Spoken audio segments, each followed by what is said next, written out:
Yohji Yamamoto, ele nasceu em 1943, no final da Segunda Guerra Mundial. O pai dele não era soldado, mas ele foi recrutado para a guerra e, obviamente, acabou morrendo. E o Yohji foi criado, então, pela mãe dele, a Fumi Yamamoto, que é uma das maiores inspirações da vida dele.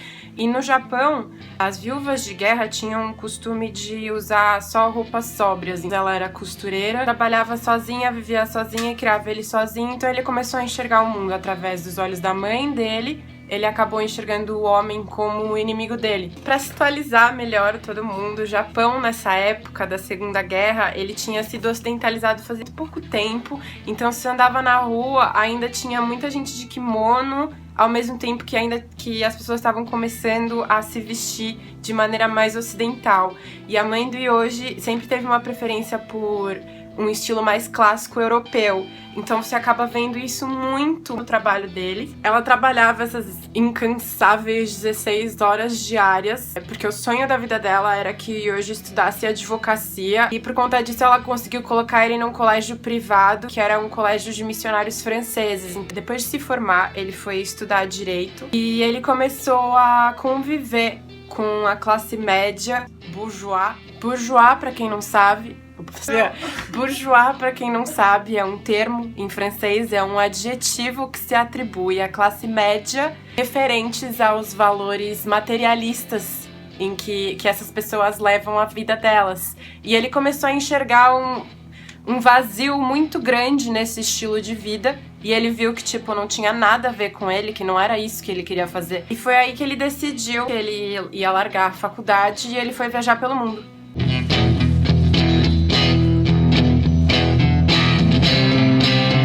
Essa viagem dura 5 meses, ele sai do Japão e vai para a antiga União Soviética, e de lá ele viaja por dentro da Europa. Ele faz França, Espanha, Itália e acho que Escandinávia. Antes de continuar, só para situar vocês, nessa época a sociedade japonesa ela era estruturada em um padrão de trajetória pré-estabelecida pelos pais ou pela sociedade.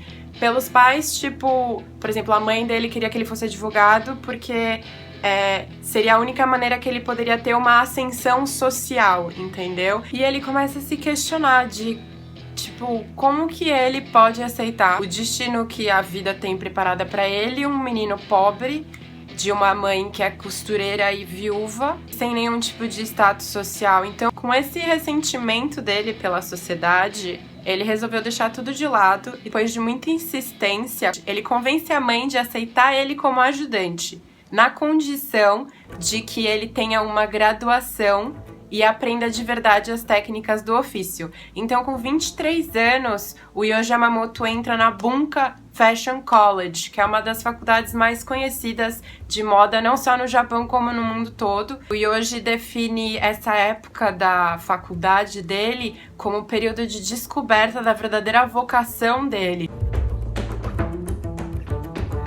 Wise, que é a inicial do nome como do sobrenome dele, foi a primeira marca do Yohji. Ela existe até hoje, mas tem várias ramificações da marca dele e eu vou explicar um pouco isso ao longo do vídeo. Mas a primeira marca se chama Wise e a premissa era muito simples, era vestir mulheres em roupas masculinas. Ele funda a empresa dele em 72 e a primeira coleção é em 77. Primeira coleção formal, assim, desfile. A mudança do nome é muito interessante, porque em 1981, quando ele fez a estreia dele no Fashion Week de Paris, ele se tocou que Wise era muito parecido com a sigla da marca do Saint Laurent. Ele aproveita essa oportunidade, não para mudar o nome da marca, mas para criar uma nova marca. Ele passa a desenhar para um novo tipo de mulher. É uma mulher internacional e sem rosto.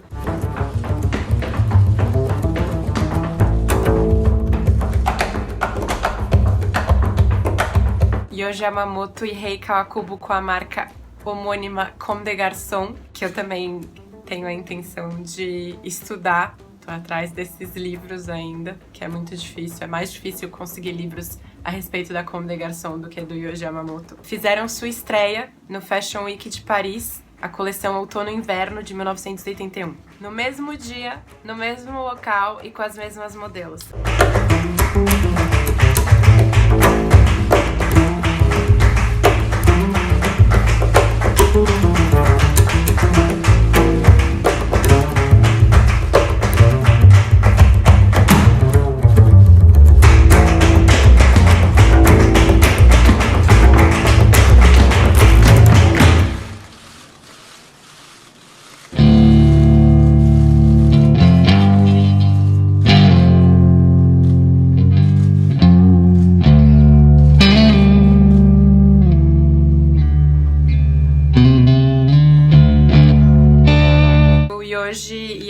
foram namorados durante um tempo e ele cita ela como uma das 3 mulheres mais importantes da vida dele, que é a Rei Kawakubo, a filha dele Lime e a mãe dele Fumi. Só para contextualizar todos vocês, essa era a moda que rolava em 1981. A repercussão desses 2 desfiles variou desde gênios até quem achou um absurdo. O termo trapos, sobreviventes da Segunda Guerra Mundial e mendigos aparecia ao lado de mestres. Silhuetas desconstruídas, tecidos puídos e com aparência de usados, que é algo muito presente no trabalho do Yoji. Ele cita como para ele uma roupa com aparência de vivida é muito mais interessante, porque ele acha que conta uma história maior a respeito da pessoa que veste ela.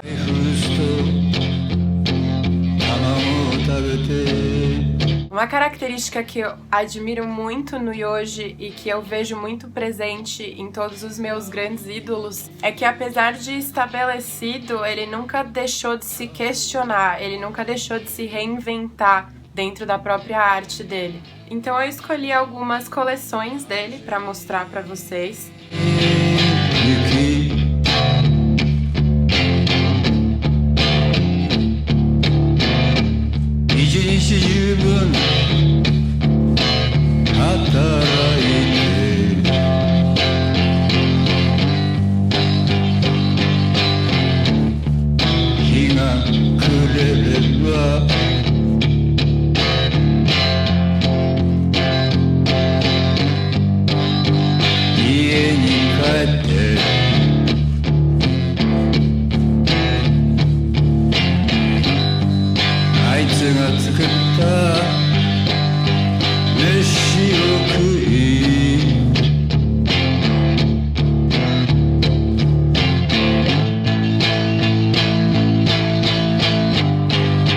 E essa reinvenção própria me traz para os próximos 2 assuntos, que é a linha masculina, Yohji Yamamoto, e a Y3, a parceria dele com a Adidas.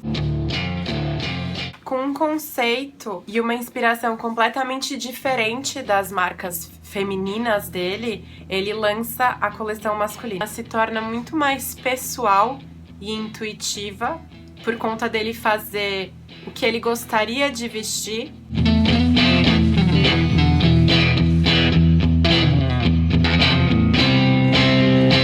No começo dos anos 2000, andando por Tóquio, o Yohji começou a ver em todos os lugares essas 3 listras, tipo, consumindo a cidade, desde estudantes de universidades até colegiais, outdoors, shoppings, tipo, todos os lugares. Toda essa poética dele e essa estética minimalista pro gigante do esportes Adidas, e surgiu então a Y3. E essa união tornou possível um dos maiores sonhos do Yohji, tanto que até tem um documentário que chama This Is My Dream, que fala sobre ele com a Y3. O nome é bem simples, é Y por conta das iniciais dele, um hífen e 3 por conta das 3 listras da Adidas.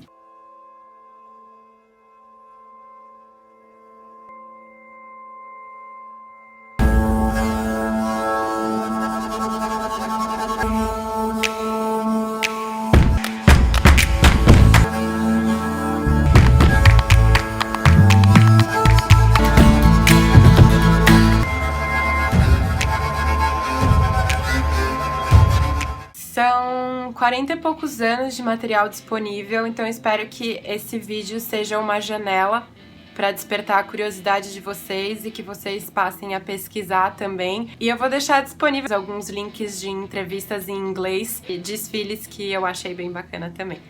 E é isso!